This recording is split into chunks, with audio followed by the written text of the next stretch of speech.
एक बार फिर आप सभी को प्रभु यीशु मसीह के जीवित, पवित्र और सामर्थी नाम में जय मसीह की। धन्यवाद करते हैं, उसने हमें एक और ये मौका दिया कि हम उसके समीप आए। जैसा भी अपने भजन संहिता 65 में पढ़ा और मैं प्रार्थना में भी बार बार बोलता हूँ कि उसने हमें धन्य किया है कि चुन के अपने समीप आने दिया है और उसके भवन में से हम अच्छी अच्छी चीज़ें ले सकते हैं, अपनी आत्मा का भोजन हम ग्रहण कर सकते हैं। Praise Lord. महान परमेश्वर है, सामर्थी परमेश्वर है और हर समय जो भला बना रहता है। Praise Lord. वो हर समय भला परमेश्वर है, चाहे हम कैसे भी हों। वो कभी अपने वादों से, कभी अपने किए हुए जो उसने हमारे लिए उसने कहा है उनसे कभी भी पलटता वो नहीं है, ना कभी छोड़ता है, ना त्यागता है, बल्कि सदैव उसे हमारी सुधि रहती है और सदैव वो हमारे ऊपर अपनी निगाहें गड़ाए रहता है और देखता रहता है कौन उसे पुकारे और वो उसकी सहायता करे, मदद करे, कौन उसके हाथों की तरफ ताके और वो उनको प्रोवाइड करे जो वस्तु उनको उस समय चाहिए। हालेलुया। ऐसे परमेश्वर की उपासना करने वाले लोग हम हैं, ऐसे परमेश्वर को जानने वाले लोग हम हैं, इसलिए हम धन्य लोग हैं। प्रभु का अनुग्रह हमारे ऊपर हुआ है और उस अनुग्रह को हमने ग्रहण किया है विश्वास के द्वारा और हम लोग छुड़ाए गए हैं, हम लोग स्वतंत्र किए गए हैं, हम लोग आज़ाद किए गए लोग हैं। Praise Lord. हमारा देश इस 15 अगस्त को, अभी परसों नहीं 15 अगस्त को, मंडे को हमारे देश का 75वां स्वतंत्र दिवस मनाने जा रहा है। एक बहुत बड़ी उपलब्धि है, एक बहुत बड़ी बात है। उसके लिए हम भी प्रार्थना करते हैं और हम लोग भी जो है, ये छोटी कलीसिया भी इस देश में रहते हुए जो है, हम भी खुश हैं, आनंदित हैं कि 75 साल हो गए इस देश को भौतिक रूप से आज़ाद हुए हुए। लेकिन आज भी ये देश जो 1947 में जो आज़ाद हुआ था, जो स्वतंत्र हुआ था, तब से लेकर आज तक 75 साल जब होने वाले हैं, अभी तक ये आत्मिक तौर से स्वतंत्र नहीं हो पाया है। मैं वचन में से एक आयत आप लोगों के सामने पढ़ना चाहता हूँ। आप लोग सब जानते हैं उस आयत को, यूहन्ना रचित सुसमाचार उसका 8 अध्याय उसकी 32 आयत। यूहन्ना रचित सुसमाचार उसका 8 अध्याय उसकी 32 आयत। तुम सत्य को जानोगे और सत्य तुम्हें स्वतंत्र करेगा। आइए प्रार्थना करें। हालेलुया। धन्यवाद पिता परमेश्वर, धन्यवाद करते हैं प्रभु तेरे इस सुंदर जीवित और सामर्थी वचन के पढ़े जाने के लिए प्रभु। हाँ पिता परमेश्वर, मैं तेरा धन्यवाद करता हूँ प्रभु। जितनों ने सत्य को जाना है प्रभु, तूने उन्हें स्वतंत्र किया है प्रभु। और वो पिता परमेश्वर हर एक गुलामी से, हर एक बेड़ियों से, हर एक अपने पाप के बोझ से पिता परमेश्वर स्वतंत्र हैं और तू पिता परमेश्वर उन्हें तैयार कर रहा है कि वो उस मुकुट को पा सके जो कभी मुरझाने का नहीं। धन्यवाद करता हूँ प्रभु, इस छोटी कलीसिया को भी तूने चुना है प्रभु कि इस देश के लिए ये प्रार्थना करे और पिता परमेश्वर इस देश में तेरी बेदारी आए और तेरी आत्मा पिता परमेश्वर यहाँ कार्य करने वाली हो, तेरे वचन यहाँ कार्य करने वाले हों और पिता परमेश्वर जो सत्य है लोग उसे जाने और आत्मिक तौर से भी स्वतंत्र होने पाएँ, ताकि पिता परमेश्वर वो शैतान की गुलामी में उस स्थान में ना पहुँचे जो उसकी और उसकी सेना के लिए तैयार की गई है, परंतु उस स्थान में पहुँचे प्रभु यीशु मसीह का हाथ थाम के, जो प्रभु यीशु मसीह ने उनके लिए तैयार किया है प्रभु। एक बार फिर पिता परमेश्वर आए हुए प्रत्येक जन को मैं तेरे हाथ में सौंपता हूँ प्रभु। प्रत्येक के हृदय की भूमि को तैयार करना, वचन पिता परमेश्वर तेरा है, तेरी उपस्थिति यहाँ है प्रभु। इसके द्वारा प्रभु तू इसको हम पे जाहिर करना, इसके द्वारा जो कुछ बात करना चाहता है प्रभु वो हमें समझाना, और पिता परमेश्वर हमें अपने और विश्वास में बढ़ाना और नज़दीकी में लाना, और पिता परमेश्वर हमें कायल करना, कन्विक्ट करना, ताकि हम और पिता परमेश्वर तेरे लिए कार्य करें, तेरे लिए फल लाएं प्रभु। धन्यवाद करता हूँ पिता परमेश्वर, एक बार फिर तूने मुझे प्रभु यहाँ खड़े होने की सामर्थ्य दी है, विश्वास योग्य जाना है प्रभु, और पिता परमेश्वर ये वचन की सेवा दी है प्रभु। पिता परमेश्वर कोई भी ऐसी बात प्रभु इन होठ से ना निकले जो मेरी हो, जो संसारिक हो, शारीरिक हो प्रभु। तो अपने हाथ बढ़ा, मेरे मुंह में अपने वचनों को डाल, और पिता परमेश्वर सिर्फ तेरे शुद्ध वचन पिता परमेश्वर इन मुंह के द्वारा, इन होठों के द्वारा निकलने पाए प्रभु। एक बार फिर आदर महिमा तुझे देता हूँ, धन्यवाद के साथ प्रभु यीशु के नाम से मांगते हैं, आमीन आमीन आमीन। तुम सत्य को जानोगे और सत्य तुम्हें स्वतंत्र करेगा। आज हमें भी अपने आप को जांचने की ज़रूरत है, क्या हमने सच में सत्य को जाना है और हम स्वतंत्र हुए हैं कि नहीं हुए हैं। क्योंकि भौतिक स्वतंत्रता हमें मिल चुकी है आज से 75 साल पहले। 15 अगस्त को हम 75वां वर्षगांठ मनाने जा रहे हैं, पूरा देश उसकी तैयारी पे है, और जगह जगह हम देख रहे हैं पैरा मिलिट्री फोर्सेस लगी हुई हैं कि कोई ऐसी घटना ना घटे जिससे कोई किसी को हानि हो, या कोई ऐसा तत्व जो दंगा फैलाते हैं, जो गड़बड़ी पैदा करते हैं, ऐसे लोग अपने मकसद में कामयाब हो सकें। यह है हमारे देश की भौतिक स्वतंत्रता जो 75 साल पहले हमें मिल चुकी है। लेकिन आज भी हमारा देश जो है वो आत्मिक स्वतंत्रता के लिए कर रहा है। हम सब जानते हैं हमारे देश में जो है वचन प्रभु यीशु मसीह के चेले के द्वारा पहुंचा था। क्या नाम था उनका? थॉमस। और उनके द्वारा हमारा यहाँ पे देश में वचन पहुंचा, हमारे साउथ रीजन में देश के। लेकिन तब भी, उस समय भी हमारा देश में जो है आत्मिक स्वतंत्रता नहीं आ सकी, और ना ही हमारा देश स्वतंत्र हो सका उस गुलामी से, जो भौतिक गुलामी है, जो मनुष्यों के द्वारा गुलाम किए जाते हैं। लेकिन 1947 से कुछ समय पहले हमारे देश से एक मनुष्य बैरिस्टर की पढ़ाई करने, बैरिस्टर बनने के लिए साउथ अफ्रीका में गया, और उसने वहाँ पे जाके पढ़ाई शुरू करी। और उसको वहाँ पे जो उसने वहाँ पे संघर्ष किया, जो उसने वहाँ पे देखा, उसके विरोध में आवाज़ उठाई, उसको वहाँ पे जेल में भी डाला गया। और वहाँ जेल में जो है उस बैरिस्टर ने इस पवित्र वचन को पढ़ा जो आज हमारे हाथों में है। और इस वचन को पढ़ के जब वो अपने देश वापस आया तो उसने इन वचनों का इस्तेमाल करते हुए हमारे देश को आज़ादी दिलाई। हालेलुया। हम सब जानते हैं उन महापुरुष को, महात्मा गांधी, बापू जी। वो बैरिस्ट्री की पढ़ाई करने गए थे, वहाँ बैरिस्टर मिस्टर M.K. गांधी बन के हिंदुस्तान में आए, और यहाँ की गुलामी को जब उन्होंने देखा तो उन्होंने यहाँ के प्रभु के वचनों को इस्तेमाल किया, और वो इतने महान बन गए कि उनके द्वारा जो है इस देश को आज़ादी मिल सकी, क्योंकि उन्होंने इन वचनों का इस्तेमाल किया, उन्होंने सत्य का इस्तेमाल किया, उन्होंने प्रभु की बताई हुई अहिंसा का इस्तेमाल किया। जो यहाँ लूका रचित सुसमाचार उसके 6 अध्याय उसके 27 आयत से हम लोग पढ़ते हैं। कोई जना जोर से पढ़ दे।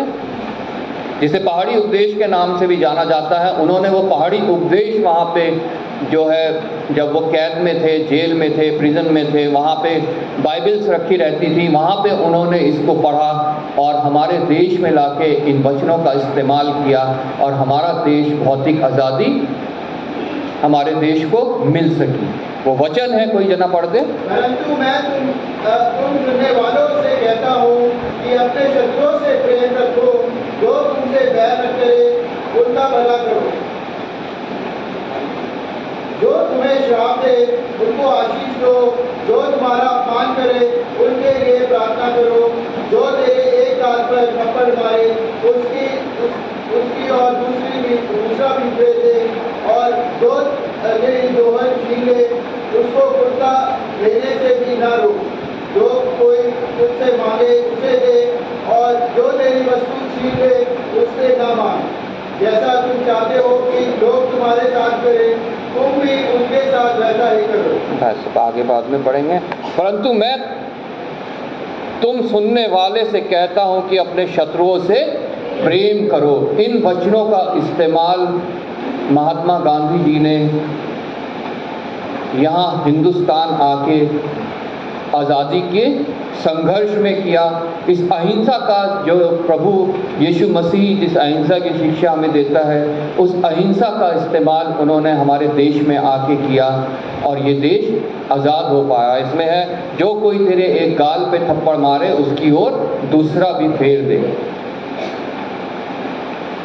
ये हम सब जानते हैं, जिन्होंने वचन पढ़े हैं। महात्मा गांधी जी भी जानते थे, जिन्होंने वचन पढ़ा था, कि ये प्रभु यीशु मसीह ने अपने चेलों से बोला था पहाड़ी उपदेश में। लेकिन प्रभु महात्मा गांधी ने इन वचनों का इस्तेमाल तो किया, लेकिन वो उस समय ये नहीं बता पाए कि ये वचन उन्होंने कहाँ से पाए। और हिंदुस्तान के लोग ये समझने लगे ये तो महात्मा गांधी जी की ओर से कहे गए वचन हैं। मैं समझता हूँ अगर उस समय उन्होंने ये प्रचार किया होता कि ये प्रभु यीशु मसीह के द्वारा, उनके वचनों के द्वारा इस देश को आज़ादी मिली है, तो ये देश आज एक मसीही देश होता। इस देश में ये गुलामी नहीं होती, ये अंधविश्वास नहीं होता, ये मूर्ति पूजा नहीं होती, ये व्यर्थ की आस्थाएं नहीं होती, ये मनुष्यों को ईश्वर कहने वाली, गुरु कहने वाली जो है बातें नहीं होती, जो आज इस देश को अंधकार की ओर धकेले जा रहा है। इस देश को आत्मिक आज़ादी से अभी भी दूर रखे हुए है। अगर ये उस समय बता दिया जाता कि ये वचन प्रभु यीशु मसीह के द्वारा बोले गए हैं और इन वचनों के ही द्वारा हमारे देश को आज़ादी मिली है। हालेलुया। लेकिन उस समय इस सत्य को जाहिर नहीं किया गया, इसलिए आज भी हमारा देश में जो है आत्मिक गुलामी है, आज भी अंधविश्वास है, आज भी मूर्ति पूजा है, आज भी व्यर्थ की आस्थाएं हैं, और आज भी लोग मनुष्यों को परमेश्वर करके, ईश्वर करके, गुरु करके जो है उनका नाम धारण कर रहे हैं, उनकी पूजा कर रहे हैं, क्योंकि हमारे देश वालों ने जो है वो सत्य को नहीं जाना। जैसा अभी हमने पढ़ा यमुना रचित सुसमाचार 8 अध्याय में, तुम सत्य को जानोगे और सत्य तुम्हें स्वतंत्र करेगा। उस समय ये सत्य को वो नहीं जान पाए, लेकिन प्रभु के दास, प्रभु के सेवक, प्रभु के बोझ को लिए हुए लोग अभी भी तब से लेकर अब तक ये कोशिश कर रहे हैं कि सभी लोग इस सत्य को जानने पाए। हालेलुया। महात्मा गांधी जी ये बताने से चूक गए, लेकिन आज ये मेरी ड्यूटी है, ये आपकी ड्यूटी है कि इस सत्य को हम प्रत्येक मनुष्य तक पहुंचाएं, कि ये वचन जो महात्मा गांधी जी ने इस्तेमाल करे, ये पवित्र बाइबल में से लिए गए हैं, और ये प्रभु यीशु मसीह ने अपने चेलों को ये शिक्षा दी है, मुझे ये शिक्षा दी है, आपको ये शिक्षा दी है, और उन्हीं से शिक्षा पाके हमारे राष्ट्रीय पिता जो है उनका इस्तेमाल करने पाए हैं और हमारे देश को भौतिक स्वतंत्रता मिलने पाई है। लेकिन आज जबकि भौतिक स्वतंत्रता सब कुछ नहीं है, इसके द्वारा जो है मनुष्य फिर भी मरेगा और फिर भी नरक में जाएगा, लेकिन जो आत्मिक स्वतंत्रता सत्य को जानने से मिलती है, उसको पाके मनुष्य चाहे भौतिक गुलाम भी बन जाए, तब भी वो जो है वो स्वर्ग में जाएगा। हालेलुया। इसलिए प्रभु के वचन में लिखा है, तुम सत्य को जानोगे और सत्य तुम्हें स्वतंत्र करेगा। सत्य क्या है? हमारे सामने एक प्रश्न आता है, सत्य क्या है? जब पिलातुस के सामने प्रभु यीशु मसीह को प्रस्तुत किया गया, जब उन्हें पकड़वाया गया, वो अपनी कुर्बानी की ओर जब बढ़ रहे थे जिसके द्वारा मनुष्य का उद्धार है, उस समय पिलातुस ने प्रभु यीशु मसीह से पूछा। हम यूहन्ना रचित सुसमाचार उसका 18 अध्याय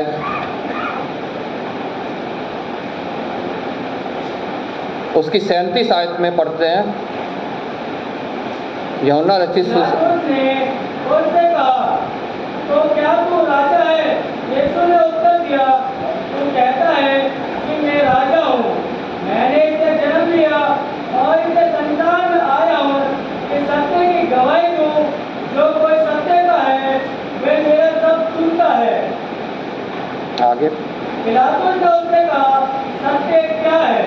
एक बड़ा सवाल उस समय पिलातुस ने प्रभु यीशु मसीह के सामने रखा, सत्य क्या है?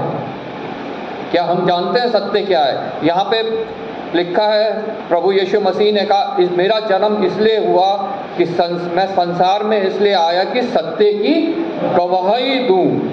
जो कोई सत्य का है वह मेरा शब्द सुनता है।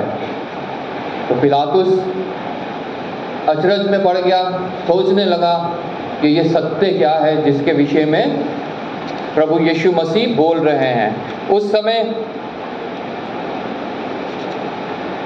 उसने प्रभु यीशु मसीह से ही पूछना उचित समझा कि मैं इनसे पूछूं कि सत्य क्या है, और उसने प्रभु यीशु मसीह से पूछा, सत्य क्या है? और सत्य क्या है इसका उत्तर हमें पवित्र वचन में ही मिलता है। यूहन्ना रचित सुसमाचार उसका 17 अध्याय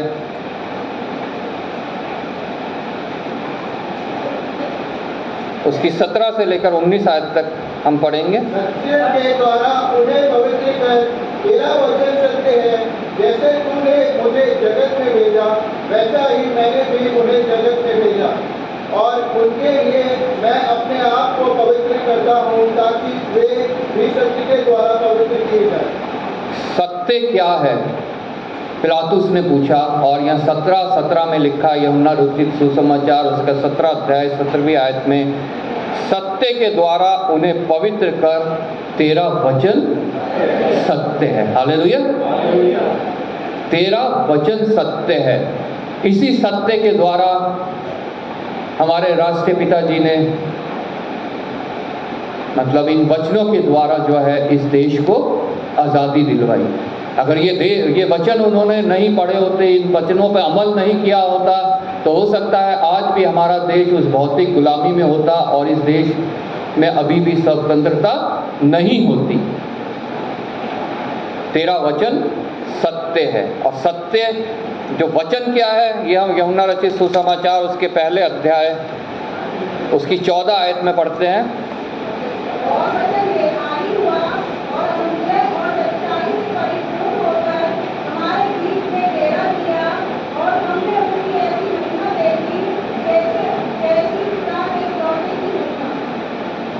और तेरा वचन देहधारी हुआ और अनुग्रह और सच्चाई से परिपूर्ण होकर हमारे बीच में डेरा किया। कौन है वचन? प्रभु यीशु मसीह। हालेलुया। तुम सत्य को जानोगे और सत्य तुम्हें स्वतंत्र करेगा। तुम प्रभु यीशु मसीह को जानोगे और प्रभु यीशु मसीह तुम्हें स्वतंत्र करेगा। पिलातुस ने पूछा, सत्य क्या है? प्रभु यीशु मसीह ने उत्तर दिया, तेरा वचन सत्य है। और वचन, प्रभु, उसका वचन क्या है? प्रभु यीशु मसीह। इसकी पहली आयत में लिखा है, यूहन्ना 1:1 से लिखा है, आदि में वचन था और वचन परमेश्वर के साथ था। जो शुरुआत से है, आदि से है, वो सिर्फ इस जगत में पैदा हुआ तब से नहीं है। उसने इस जगत में देहधारी हुआ वो वचन, वो सिर्फ तब से नहीं है, वो आदि से है, शुरुआत से है। राइट फ्रॉम द बिगिनिंग, आदि में वचन था और वचन परमेश्वर के साथ था और वचन परमेश्वर था। हालेलुया। वचन परमेश्वर है, वचन प्रभु यीशु मसीह है। Praise Lord. इसलिए तुम सत्य को जानोगे, सत्य तुम्हें स्वतंत्र करेगा। आज हमें उस आत्मिक स्वतंत्रता की जरूरत है। आज हमारे देशवासियों को उस आत्मिक स्वतंत्रता की जरूरत है।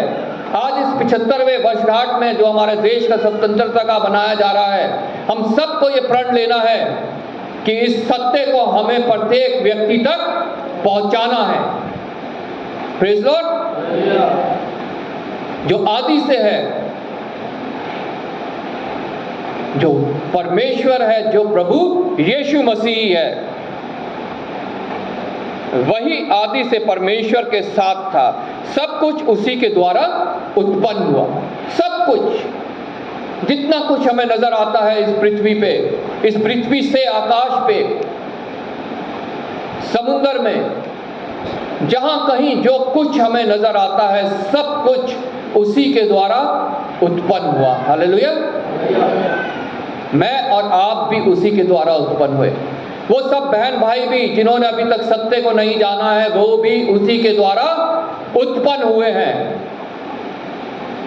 हमने सत्य को जाना, हम स्वतंत्र हुए, तो ये हमारा फर्ज बनता है कि हम उन तक भी उस सत्य को पहुंचाएं जो हमने जाना है और जिसके द्वारा हमने आत्मिक स्वतंत्रता पाई है। हालेलुया।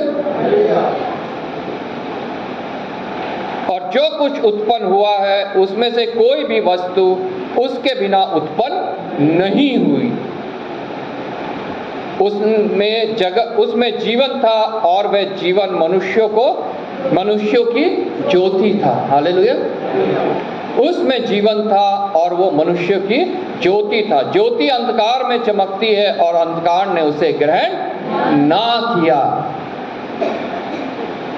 आज हमारे बहुत से देशवासियों ने भी उसको ग्रहण नहीं किया है। अभी तक वो अंधकार में बैठे हैं, जबकि प्रभु का वचन कहता है, उठ प्रकाशमान हो जा, क्योंकि तेरा प्रकाश आ गया है। हालेलुया।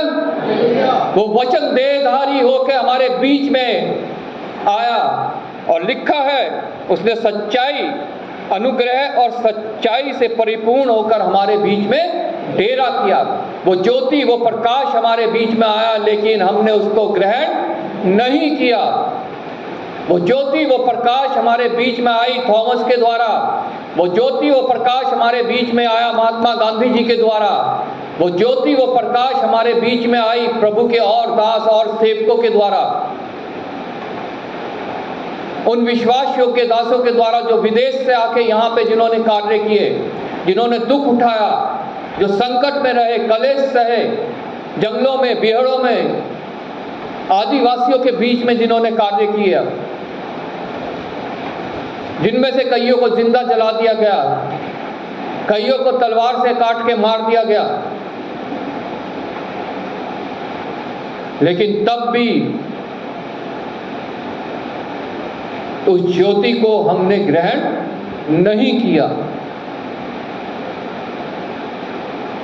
क्योंकि हमारे कार्य अंधकार के हैं। हम उन कार्यों को छोड़ना नहीं चाहते, हम उस अंधविश्वास को छोड़ना नहीं चाहते, हम उस मूर्ति पूजा को छोड़ना नहीं चाहते, हम व्यर्थ की आस्था में को छोड़ना नहीं चाहते। हम सिर्फ इस संसार में अपने शारीरिक जीवन को ही सब कुछ समझते हैं और सोचते हैं कि इसी में हम अपना सारा सुख विलास ले ले, इसी में ही हमारे जो है सारे संकट से दूरी हो जाए, इसी में ही हमारे पास धन दौलत आ जाए, जिसे हम भोग विलास में उड़ा दें। हम उस सत्य को नहीं जानना चाहते जो कहता है कि संसार की सब वस्तुओं को प्राप्त करके क्या भला तुम्हारे लिए कि तुम अपनी आत्मा का नाश करो,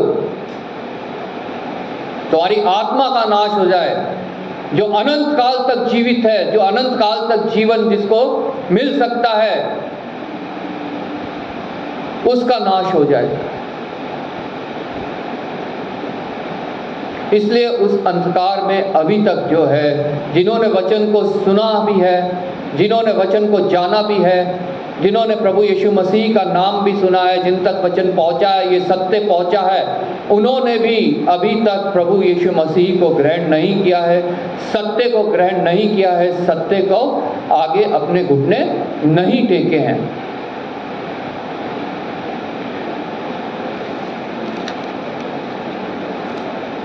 दूसरा थिस्सलुनीकियों उसका पहला अध्याय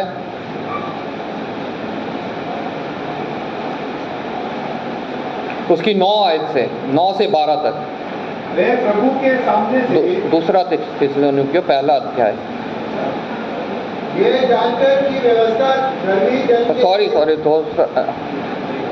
पेज नंबर 287, दूसरा अध्याय उसका 9 है। उस अधर्मी का आना शैतान के काले के अनुसार सब प्रकार की झूठी सामर्थ और चिन्ह और अद्भुत काम के साथ आगे 12 तक पढ़ो पूरा। और नाश होने वालों के लिए अधर्म के सब प्रकार के धोखे के साथ होगा, क्योंकि उन्होंने सत्य से प्रेम नहीं किया जिससे उनका उद्धार होता है। इसी कारण परमेश्वर उनमें एक भटका देने वाली सामर्थ को भेजेगा कि वे झूठ की प्रतीति करे, ताकि जितने लोग सत्य की प्रतीति नहीं करते वरन अधर्म से प्रसन्न होते हैं, वे सब दंड पाए।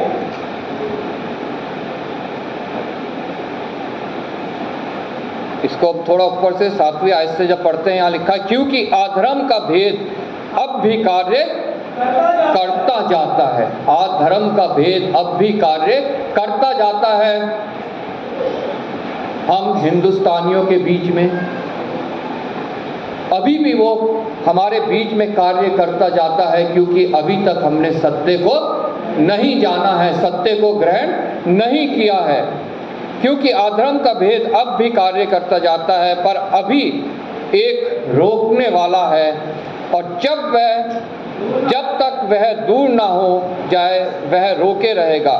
तब वह अधर्मी प्रकट होगा जिसे प्रभु यीशु अपने मुंह की फूंक से मार डालेगा और अपने आगमन के तेज से भस्म करेगा। उस अधर्मी का आना शैतान के कार्य के अनुसार सब प्रकार की झूठी सामर्थ और चिन्ह और अद्भुत काम के साथ होगा। आज हम देखते हैं इस झूठी सामर्थ को, इन चिन्हों को, इन अद्भुत कार्यों को मनुष्यों के बीच में। यहाँ तक प्रभु के वचन को लेकर भी, प्रभु का नाम से भी जो है ये झूठे अद्भुत कार्य, अद्भुत चिन्ह और सामर्थ दिखाई जाती है। जहाँ पे सिर्फ इस शरीर तक के लिए जो है वो बातें होती हैं। बड़ी बड़ी महासभाएं होती है चंगाई की, आर्थिक समस्या से छुटकारे की, घरेलू कलेशों से छुटकारे की, कोर्ट केसों में विजय की। चाहे हम गलत भी हों तब भी प्रार्थनाएं होती हैं बड़ी बड़ी कि हम कोर्ट केस जीत जाएं। ये सब अद्भुत कार्य, ये चिन्ह प्रकट भी होते हैं, लेकिन प्रभु का वचन बता रहा है ये शैतान के कार्य हैं और सब प्रकार की झूठी सामर्थ है। ये झूठी सामर्थ जो सत्य को ना जानने की वजह से है लोगों के बीच में। इन झूठी सामर्थ और चिन्ह और अद्भुत काम के साथ वो शैतान हमारे बीच में कार्य करता है। हालेलुया। ताकि उनको भी भरमा दे जो चुने हुए हैं, जिन्होंने सत्य को जाना है, जो आज स्वतंत्र हैं। Praise Lord. ताकि उनको भी भरमा दे। और नाश होने वाले के लिए अधर्म सब प्रकार के धोखे के साथ होगा, क्योंकि उन्होंने सत्य से प्रेम नहीं किया। उन्होंने सत्य से प्रेम नहीं किया, उन्होंने अपने शरीर से प्रेम किया, अपने धन दौलत से प्रेम किया, अपनी सामर्थ, अपनी महिमा से प्रेम किया। उन्होंने प्रभु यीशु मसीह से प्रेम नहीं किया। ये मैं कई बार बोलता हूँ और कई जगहों पे भी बोलता हूँ, प्रभु यीशु मसीह कभी भी किसी ऐसी सवारी में कभी उन्होंने सवारी नहीं करी जो उस समय की लग्जरी सवारी होती थी, राजा महाराजाओं की सवारी होती थी, ऊंट, घोड़े, बग्गी और हाथी। प्रभु यीशु मसीह ने कभी भी उनकी सवारी नहीं करी, ना उनके चेलों ने करी। उन्होंने भी जोखिम उठाया, वो भी जंगलों बिहड़ों में घूमते रहे। समुद्र का जोखिम, डाकुओं का जोखिम, जंगली जानवरों का जोखिम, सांप बिच्छू का जोखिम, भूखा रहना, कोड़े खाने।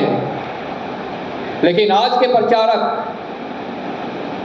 किसी बड़े प्रचारक को जिनका नाम बहुत बड़ा है, जिन्होंने अपना नाम बहुत ऊंचा कर दिया है, उनको किसी गांव कस्बे में बुलाओ तो वो कभी भी वहां नहीं आते।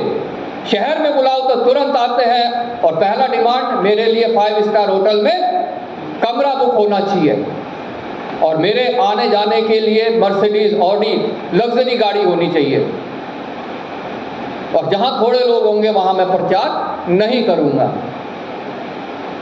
प्रभु यीशु मसीह ने फेस टू फेस सिंगल एक आदमी से भी प्रचार किया और भीड़ से भी प्रचार किया। प्रभु के चेलों ने भी ऐसा ही किया। लेकिन आज ये जो धोखे और झूठ की सामर्थ जो कार्य कर रही है, जिसके द्वारा चिन्ह और अद्भुत कार्य तो प्रकट होते हैं, लेकिन मनुष्य का आत्मा का कोई स्वतंत्रता नहीं है, कोई बचाव नहीं है। सिर्फ इस पृथ्वी भर के जीवन के लिए, जिसके लिए वचन कहता है कि जो सिर्फ ऐसा चाहते हैं उनसे अभागा कोई भी नहीं है, उनसे अभागा कोई भी नहीं है। हालेलुया। और नाश होने वालों के लिए अधर्म के सब प्रकार के धोखे के साथ होगा, क्योंकि उन्होंने सत्य से प्रेम नहीं किया जिसमें उनका उद्धार होता। हालेलुया। जिसमें उनका उद्धार होता, जिसमें शारीरिक चंगाई होती वो नहीं, जिसमें आर्थिक छुटकारा होता वो नहीं, जिसमें उन्नति मिलती वो नहीं, जिसमें कोर्ट केस में विजय मिलती वो नहीं। प्रभु का वचन साफ साफ कह रहा है, वो सत्य से उन्होंने प्रेम नहीं किया जिसके द्वारा उनका उद्धार होता, जिसके द्वारा वो आत्मिक स्वतंत्रता प्राप्त करते हैं। हालेलुया। वो आत्मिक स्वतंत्रता आज हमारे देश को जरूरी है। उसके लिए हमें आंसू बहाना है। प्रभु का वचन कहता है, अपने देश के लिए प्रार्थना करो ताकि इस देश में भी वो आत्मिक स्वतंत्रता आ सके, इस देश के लोग भी सत्य को जाने और वो सच में स्वतंत्र हो सके, इस देश के लोग भी सत्य से प्रेम करें और उद्धार को पा सके। Praise Lord. इसी कारण परमेश्वर उनमें एक भटका देने वाली सामर्थ को भेजेगा कि वह झूठ की प्रतीति करें। जो सत्य को प्रेम नहीं करते हैं, उससे दूर भागते हैं, वचनों से दूर भागते हैं, प्रभु यीशु मसीह से दूर भागते हैं, और जहाँ कहीं संगति होती है, वचन प्रचार होता है, आराधना स्तुति होती है, धन्यवाद बलिदान चढ़ाए जाते हैं, वहाँ से दूर भागते हैं, अपने और कार्यों को ज़्यादा महत्व देते हैं। कलीसिया में यहाँ टाइम नियुक्त होता है, संडे को सुबह 9 बजे और फ्राइडे कॉटेज मीटिंग 7 बजे, लेकिन अपने और कार्यों को ज़्यादा महत्व देते हुए, अपने आप को ज़्यादा महत्व देते हुए सत्य का इनकार करते हैं और उपस्थित नहीं होते हैं। उन सब के लिए वचन यहाँ आज कह रहा है कि उनके लिए परमेश्वर एक भटका देने वाली आत्मा भेजने वाला है। इसी कारण परमेश्वर उनमें एक भटका देने वाली सामर्थ को भेजेगा कि वह झूठ की प्रतीति करें। फिर वो झूठ की ही प्रतीति करने लगेंगे और नाश किए जाएंगे। दंड की आज्ञा होगी उनके ऊपर, ताकि जितने लोग सत्य की प्रतीति नहीं करते वरन अधर्म से प्रसन्न होते हैं, वे सब दंड पाएं। इसलिए आज सतर्क हो जाइए। आज जांचिए अपने आप को, क्या हम उस भटका देने वाली सामर्थ की आत्मा को इनवाइट तो नहीं कर रहे हैं? या फिर हम सत्य की प्रतीति कर रहे हैं? क्योंकि वचन कहता है अगर तुम सत्य की प्रतीति नहीं करोगे और अधर्म से प्रसन्न होते हैं तो वे सब दंड पाएंगे। चाहे वो मैं हूं यहाँ होके जो प्रचार कर रहा हूं, ये मेरी गारंटी नहीं है कि मैं दंड नहीं पाऊंगा। मेरी गारंटी तब है जब मैं सत्य को मैं जानूंगा, और सत्य जब मुझे स्वतंत्र करेगा, जब मैं सत्य से प्रेम करूंगा जो मेरा उद्धार कर सकता है। हालेलुया। मुझे अपने आप को जांचने की जरूरत है, आप लोगों को अपने आप को जांचने की जरूरत है। क्या हम ऐसा तो नहीं है कि हम सत्य की प्रतीति नहीं कर रहे हैं और अधर्म से प्रसन्न हो रहे हैं? और प्रभु का वचन कहता है वो किसी भी रीति से फिर बच नहीं पाएगा। उसके ऊपर दंड की आज्ञा होगी और वो उस स्थान पे डाला जाएगा जो शैतान और उसके सेना के लिए तैयार की है, उसके दूतों के लिए तैयार की है। हालेलुया। इसलिए हमें अपने आप को तैयार करना है कि इस सत्य को हम और लोगों तक भी पहुंचाने पाए। आमीन। महात्मा गांधी जी का मैं बहुत शुक्रगुजार हूँ और उनका धन्यवाद भी करता हूँ कि उन्होंने प्रभु के वचन को इस्तेमाल किया और आज हमारा देश 75वीं स्वतंत्रता दिवस मनाने जा रहा है। हालेलुया। प्रभु आपको इस वचन के द्वारा आशीष दे।